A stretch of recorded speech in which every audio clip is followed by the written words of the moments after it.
Hello, friends. Super Talk 99.7 WTN, Matt Murphy and you. It is the Matt Murphy Radio Show on Super Talk. Glad to have you with us, whether you're watching or listening online. Maybe you're listening on the radio. Maybe you're just getting in your automobile. Perhaps you're still listening on your smartphone technology, or perhaps you're watching us on Super Talk TV, YouTube, Facebook, Twitter, Twitch. I certainly appreciate you for doing any and all of those things, and we thank you for giving us the old thumbs up and letting us know that you're out there. Ken Weaver's back in the background. He's serving us by delivering headlines twice an hour and when news breaks. Jackson Williams serves us in very little ways, except for the occasional pithy comment. He is behind the glass, making sure that everything that comes out of our speaker sounds as good as humanly possible, which is difficult work. Did you just use a old phrase? What's that? Pithy? Pithy. It's a perfectly serviceable term. What do you mean an old phrase? It sounded like something an old man would say. Look, Jackson don't word good, you know? My brain don't. I like them simple words. After that football game, he broke. It's not working. You Bama fan in the house there, Yeah. Jackson. I don't know. If you're not stirring it up, you're not doing it. I was nice to Jackson on the ride home because I didn't want him to barf in my car. It's 2025, and he would not have been nice to you. I'm just saying that. I needed the ride home, so I would have been respectful. Yeah. Until you got there. And then, I don't know. I went in. I had to go to the bathroom. We got home that night. For those that haven't been listening, Jackson and I rode to the Tennessee-Georgia football game together. And this is Cameron Smith of the Tennessee, and he's a Bama fan. This is his first opportunity to speak on this matter. And we rode home together, and Jackson was, he only fell asleep, to my knowledge, once. He was a lovely riding companion. And I get out of the car, I go into the house, and before I know, he's gone. You took I was off. ready to go home. I was so tired. I don't blame you. But you ended up at the Waffle House. I did. Yeah. As we all have from time to time. Drowning your sorrows in scatter, smother, cover, chunk, top, diced. And a waffle. Do you have a waffle? And a bacon. What'd you order at the Waffle House while you were sucking your thumb over that loss? A chocolate chip waffle. That sounds good. I go pecan, but fair. Order a hash brown scattered and smothered. Uh-huh. And then an order of bacon. You know what we used to do? I used to make apple pie waffles when I was working at Waffle House back in the 90s, they had a pie 1890s? case. They had a pie case up on the counter, and they had apple pie and pecan pie in there. And you could also get you a chocolate cream or a lemon cream if you so desired. Those were in obviously the cooling case.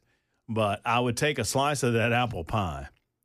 This is not on the menu, and I wouldn't advise you ask them to do this. I don't even know if they serve apple pie anymore. They don't do pie no more. Well, here's what we would do. At 2 o'clock in the morning on a Tuesday night at Waffle House in Carrollton, Georgia, we take you spray the waffle iron, you put waffle batter on, you lower it, you lift it back up. So now you got waffle batter on the top and on the bottom, and you put that piece of apple pie in the middle and just slam that SOB down, and it splatters out, and then you cook it. Oh, my goodness. And then put whipped cream on top of it? What are you talking about? We would also, and I bet you they would do this at Waffle House if you asked them.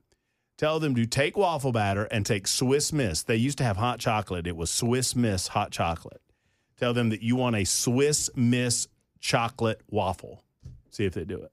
I'm just going to do that at home. I don't even, the words you're using just sound You take wonderful. the waffle batter, you take the Swiss Miss chocolate stuff, and you put it in the waffle batter, you stir it up, and then you make a chocolate waffle that way. Wow. It's really, really good. Put a little peanut butter on it. Yes, sir. Yeah. Oh, man. Yeah, on top of that thing? Come on. Chocolate and peanut butter? What are we talking? Are we hungry? Yeah. Actually, that's what I got at the Waffle Don't House. worry, It's a though. chocolate peanut butter waffle. I did just tweet out or X out. I don't even know if that's a thing. You posted. I posted.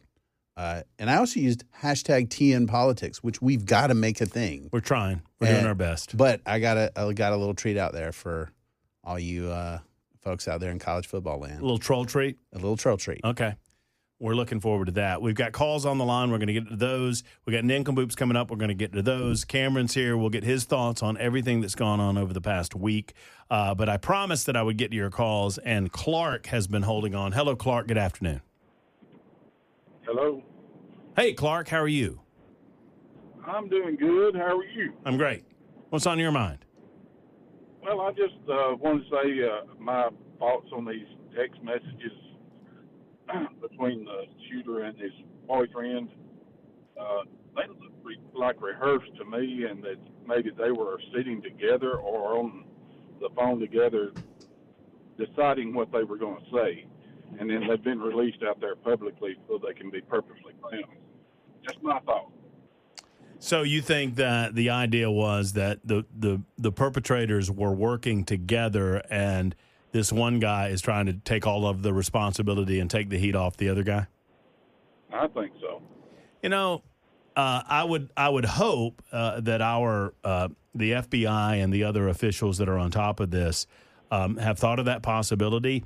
The text messages, I mean, there's two lines of thought on these text messages, and I guess we can add a third. And thank you, Clark, for the call.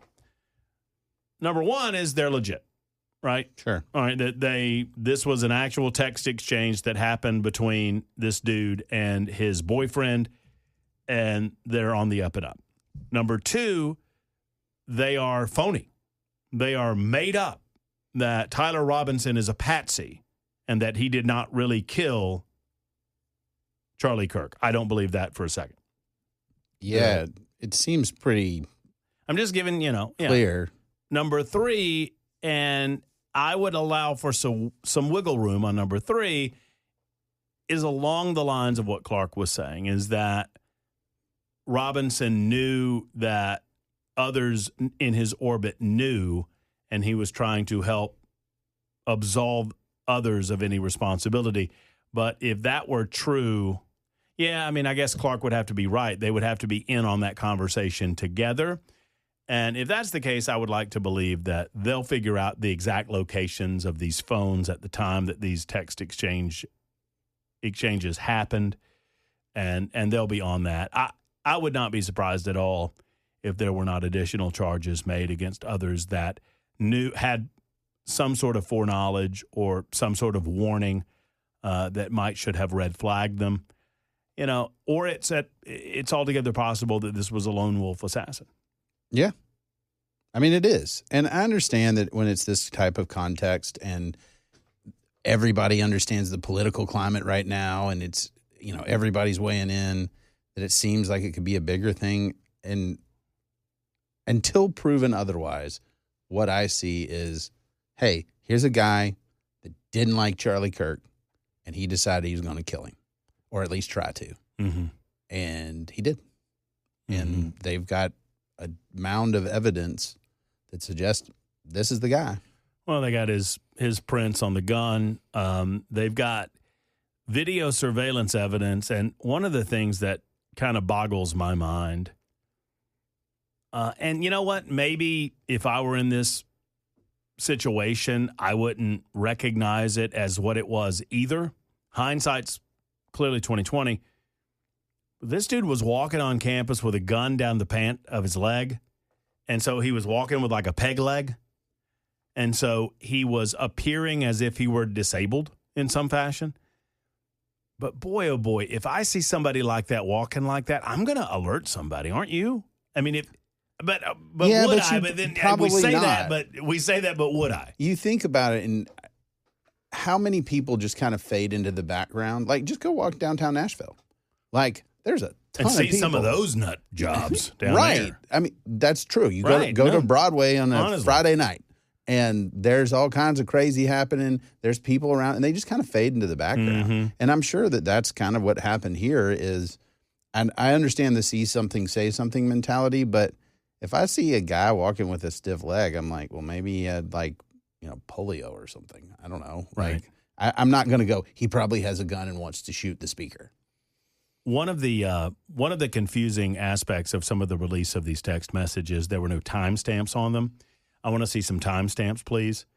So I want to know exactly when these messages were exchanged and how much time elapsed between certain messages. Because if you and I do an exchange, there's a timestamp, right? And sometimes you respond immediately, and sometimes it's a few minutes, and so things have gone by, and so that would explain some of the gaps in the conversation that potentially were happening along those lines. Tony is next up. Tony, thank you for the call. How are you? Hey, I'm good. I actually want to key in on what you just said. But first, I have to say, Ken Weaver, you're the first man I've ever seen that went to a Doobie Brothers concert and can actually remember it. Mm. So you get a standing ovation for that. Hey, wait a minute. Hold on. Hey, Weaver, would Yes. you care to give Tony the report that you gave us? I asked a question about the Doobie Brothers concert the other night, and Weaver said the precious little doobie smoke. I didn't smell marijuana at all. Wow. Because they're all drinking Geritol now. Everybody's got their back pills. They don't need It's the way stronger than the weed. They got the back pill. They're passing around. Hey man, pass along that bottle of back pills. Okay, brother. You got some Dones? I'm aging myself, but what's the old song? The times they are changing. Yes, sir. I'm sorry, excuse me for that, but to go back to the point, because there are timestamps on everything we send, the only way you can outrun technology is not use it. If those texts were sent during the initial investigation, why is this confused young boyfriend not in jail for obstruction of justice or at least harboring a fugitive? Well, we are to believe, if I remember the exchanges properly, we're to believe that these happened very soon before the individual decided to turn himself over to this friend of his father's who was also a deputy sheriff, I believe, and then eventually turn himself into the police. I mean, I'm not defending it, or I'm not saying that we shouldn't look into that, Tony. I'm just trying to provide an answer. Okay, because that was kind of, it's been bugging me all day. If this text message was from the evening after it happened or the day after, that person needs to go to jail for at least that. And be continued to be investigated. I would like to believe that, considering the authorities that are on the case in Utah, considering the nature of the case, the severity of the incident, and the fact that we've got Donald Trump's FBI going on, that we're going to get to the bottom of all of this, and if there are any other individuals culpable, they're going to be held responsible. Cameron brought it up, and I tried to bring it up in the 3 o'clock hour too, that when dramatic public events like this take place, I think in our brains we're predisposed to want to not believe that one lone individual can affect history in this fashion. I think we're predisposed to want to believe that Lee Harvey Oswald didn't act alone. Right. We don't want to believe that it was James Earl Ray, that it was some greater conspiracy at the Lorraine Motel in Memphis. Yeah, and you know why? Because the reality is way more terrifying. I mean, the truth for me, and I've thought about this a lot over the last week. I grew up with firearms all over the place. It was normal to me. I'm a great shot. And I realized the other day that because I'm not a felon, if I just decided one day that I didn't like somebody and I wanted to take their life, it'd be easy. Yeah. And the reality here is any one of us who's at all familiar with firearms, if we wanted to, could do great harm. What's more frightening even than that, and you're right, I mean, but we value, and this goes to the heart of what Charlie was talking about when he's now being misquoted by a lot of leftists about his Second Amendment beliefs. Sure. But his point was that we value freedom so much that we understand that we will never be 100% secure from some sort of violence against us, because that's how much we believe in freedom. Yes. And that's a good thing. And it's people want there to be a better reason. They want there to be a conspiracy. They want there to be something that is orchestrating this, and not just the reality of here's a kid who got radicalized online and from the media and then said, you know what, I got to put a stop to Charlie Kirk's hate, and he shot him. Because that could be anybody. It could be any of our kids. I mean, can you imagine that dad looking at those photos and being like, oh. I can't. We haven't talked about that aspect of it, and I want to. And Suzanne has asked a question specifically about your children. Mm-hmm. Just hearing Cameron on with you, Suzanne writes, and We'll get to this answer in a moment. Could you ask how his kids are navigating this? My high school and college age granddaughters are hurting. Not all their community are right wing. We'll ask Cameron that question in a moment because I don't have an answer, but I know Cameron does. It's 23 after the hour. Super Talk 99.7 WTN.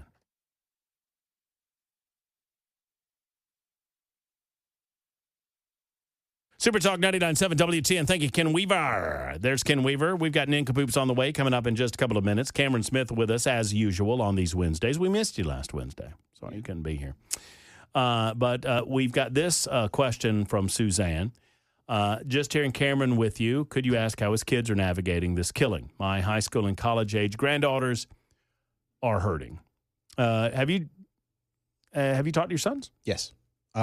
They were aware of it. And just to be blunt, we are very tight and now in Williamson County schools. They're really locked down, phones in school, out of school. We got football practice. We don't have much time at home after that. And so they're just doom scrolling time is relatively limited, but that's good. The youngest doesn't have a phone. The older ones with phones, I mean, they saw him get shot. Like it was everywhere on the internet, and it's really hard, I think, for like a teenage mind to process like seeing someone actively murdered. Mm. And I know that was part of the charging document that said, hey, in the thing, there were kids there. There were millions of kids online that saw that. And you and I saw it. Yeah, we did. I mean, wow. We were about to, just not to get in the way of your story, but Cameron and I were about to walk into our podcast at about 1:30 Wednesday afternoon. Mm-hmm. We had heard that Charlie had been shot. We decided we're going to, scrap the usual format and specifically talk about political violence in America today. And then we were getting out of the podcast because we didn't know. And right as we get out of the podcast, one of our producers, he held up his phone and said, look, there's video. And my immediate reaction was, if that's not somehow digitally altered, if that's not a fake, then Charlie Kirk is not going to survive that. And I think that was most of our reaction. And then comes all of the rest of it, emotion and anger and all of that sort of thing. But anyway, go ahead. I'm sorry. Yeah, and I think my boys, I mean, processing that it's just sort of a very weird thing because these kids are used to seeing all kinds of crazy things on the internet. But then to have this be like, no, this isn't like Fortnite or some kind of video game. It's real. This is real. This guy is a dad and a husband and a member of a community and a church, and he's gone. And you saw the video of that happening. And we did talk through that. I think I would love for them to be more upset. And what I mean by that is they are so overstimulated, even with the limited stuff they have, and there is so much facing our kids right now. I think it will be tough, but then there will be another tough. There will be another thing that's grabbing and vying for their attention, and I'm just glad we had a minute to talk about it and just say, hey, guys, this is not how we resolve anything. This is not the way that we express that we disagree with somebody. We don't take their life. We do not go and try to beat them down or silence them. And we've had to talk about the flip side of that, which is the approach that some in the government, notably the Attorney General, seem to have towards hate speech and saying, well, this is a thing, and if we hate it, then we use the power of government to silence it. And it's not any better. Which is just gross, and it always has been. Let's talk about that when we come back after Nincompoops. I invite you to give us a call, 615-737-9986. It's time for the real news on Super Talk 99.7 WTN. Super Talk 99.7 WTN. Matt Murphy. Cameron Smith is with us from the Tennessee, and he writes a lot of great words over there at the Tennessee, and I say a lot of great words. Together, we are hosts of a podcast called All the Best Words, and you're invited to be a part of that. We just dropped an episode, boom, earlier today. The episode dropped about an hour, maybe an hour and a half ago. You can find that on your YouTubes. Just look up Super Talk 99.7 WTN. Look for my ugly face or Cameron's prettier face, and you'll see us there. And there's another episode that drops on Friday, and I think one early on Sunday morning. I think that's the case. But Friday morning, right before Dan's show at 4 a.m. So wake up to us, and then you can, turn right over to Dan Mandis of Nashville's Morning News. That's All the Best Words podcast available, up and running on Super Talk 99.7 WTG. I have fun with those. Yeah, me for the too. most part. I mean, I think the concept is, look, there are a lot of long form podcasts that if you want to listen for hours, this is thought, move. That's and it's good. Yeah, just enough time for you to, do some workout on the treadmill or whatever it might be, and then move on from it. You know what we do at this time every day, though? Nincompoops. That's exactly right, Cameron. Nincompoops.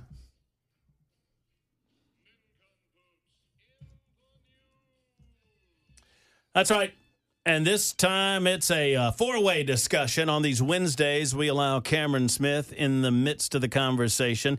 He brings an nincompoop. Ken Weaver from the newsroom. He's got plenty of them over there. There's young Jackson Williams in the control area. And me, I'm Matt Murphy. Gentlemen, how is it going? Good. That's good. I'm glad to hear that. Ready for another win. Are you? You got one yesterday, did you Did I not? win yesterday? I think that's the case, yes. Ken, what do you think? I What think- I have? Brother Jackson. I don't remember my nincompoop yesterday. I think you squeaked one out, if I'm not mistaken. Okay, I'll take it. I'm going to go with that because I need you to go first and not me. And Cameron looks like he's still looking for something. I am. So you know how that goes. So you get the benefit of the doubt as we're looking around for nincompoop. So by all means, young Jackson. All right, man arrested in Arizona after urinating on people during Demon Slayer movie screening. He claims the P Demon has been slayed. The what? The P Demon. What is I guess that? the movie's about demons. I haven't seen it. Demon Slayers is a popular anime, Okay. and there's different types of demons. Uh-huh. I texted a buddy about this during the 4 o'clock hour to figure out how to explain this. And so there's like a fire demon, demons for all types. And he was yelling that the P demon was being slayed while he urinated on people at the movie. P as in P-E-E. Yes. Oh, okay. What did you think a man urinating on people would yell? I thought it was a different word, and you were just using an abbreviation.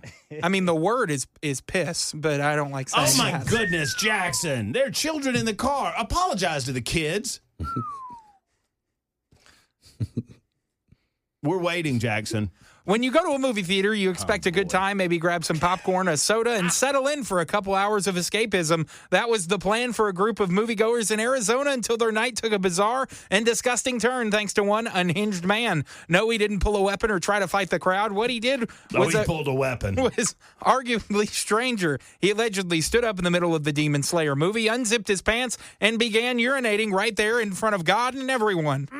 The P-Demon. The man was later identified as Limmel Ho, and while people froze in disbelief, others weren't about to let it slide. One audience member decided to take action into his own hands, marching over and punching Ho straight in the face. In the now viral video circulating on Reddit, you can see Ho getting smacked around while, hilariously enough, Zenitsu, I guess that's a character, showing off his flashy combat skills on screen. The dramatic music playing at the moment accidentally gave the mess a cinematic flair. Once the commotion became impossible to ignore, theater staff quickly flipped on the lights. The Arizona man who threw the punches backed away while Ho slumped motionless in his seat. A cluster of moviegoers can be seen hanging back watching the scene unfold like they couldn't decide whether to laugh or be horrified. The staff immediately ordered everyone out of the theater shortly after the footage cuts to Ho being detained by Arizona police officers. According to reports, he was booked on several charges, including indecent exposure, disorderly conduct, criminal damage, and refusing to provide a truthful name. Thankfully, AMC handled the disruption well. Patrons were refunded, offered the chance to continue watching the Demon Slayer movie in a different theater, and given free snacks to make up for the ordeal. Still, Wet wipes. The whole situation left a bad taste in people's mouths, figuratively. Oh, my gosh. And unfortunately for some. You buried the lead. It got in Almost their literally. mouths. No, he didn't. You didn't let me finish. Okay. The quote is, still, the whole situation left a bad taste in people's mouths, figuratively, and unfortunately for some, almost literally. Oh, there you go. He didn't pee in anyone's mouth Thankfully. that we know of. That we know of. I like the fact that, they claim that it was only a disruption. So it wasn't a disruption that he was peeing everywhere. It became a disruption. Once they didn't notice until he got slumped. Isn't that a nincompoop? Yeah, it's- that's a nickname. Oh yeah, that's most certainly an income. So what's more embarrassing, that or being at an anime movie? Probably the latter. Question. I mean, if you're at an anime movie, you're at a point in your life where does a little P really matter? It's kind of weird, you know? You know, I mean, just Maybe he thought it was that kind of crowd. makes me think of Eddie Jones back in the day. I've got one. Eddie Jones smelled like pee and burnt bacon. Anyway, you got one? I do. All right, let's go. Florida man. It's awesome. Wesley Winters of Ormond Beach was arrested. How he was arrested was fantastic. Deputies say they found Winters' van parked outside the home along North Ocean Shore Boulevard. Winters had been arrested for aggravated battery and was under a no-contact order for the person who lived at the house. According to the Flagler County Sheriff's Office release, the deputy woke Winters up and asked him to step out of the van. And that's when he noticed the white and tan orbs sitting on the floorboard between Winters' feet. Oh, he's got orbs. Orbs. I bet he's been to an anime movie. The deputy called the Florida Fish and Wildlife Conservation Commission and began to put the eggs, turtle eggs, into a evidence bag when he noticed a marijuana bowl on the ground next to the van. Oh, dear. When he asked if he had any drugs, the deputy said Winter responded, "Not that I'm aware of," and then agreed to let the deputy search the van. The sheriff's office said that's when the deputy found methamphetamine, fentanyl, marijuana, an alprazolam pill, a handmade metal pipe, and another marijuana bowl matching the one outside. Winters told a Fish and Wildlife Commission officer the eggs came from two nests that had washed away, and he thought the eggs were no longer viable. He was arrested on all of the drug charges and faced some misdemeanor charges related to the possessing of the sea turtle eggs. But how high do you have to be like, not that I'm aware of, have all those drugs, and, by the way, falling asleep with some sea turtle eggs that who knows where you got those from? Sir, I mean, a better answer. Sir, do you have any drugs in the car? Not anymore. Not anymore, dude. But, yeah, that's a rough. And on all these, I think we should have more pictures available. But Yes. if you see Wesley Winters' picture, you're like, yeah, that checks out. So I was a little concerned that you might have my Florida man story. I rarely have a Florida man story, but today I do. This past July at Delta's Sky Club, and y'all stop me if we... This was going to be mine tomorrow. what? Had this no. one saved. Okay, that's a good one. July 5, 2025 at Delta's Sky Club, Palm Beach International Airport. A man was arrested after refusing repeated requests to depart the lounge despite lacking required access credentials. It's one of these fancy-dancy. You fly a lot, so you probably have some of these fancy-dancy credentials where you can go into these specialty lounges.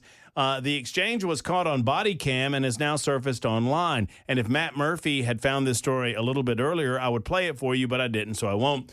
Lounge staff repeatedly told the man that he needed proper membership access to remain in the lounge. He refused. Authorities were then called. When approached by police, the man allegedly became hostile and began saying things like, "Get away from me, you're disgusting."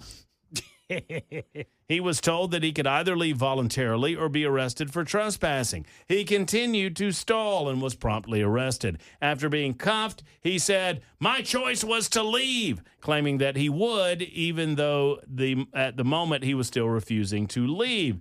He got very little sympathy for someone refusing to produce valid lounge credentials and occupying a space like a thug.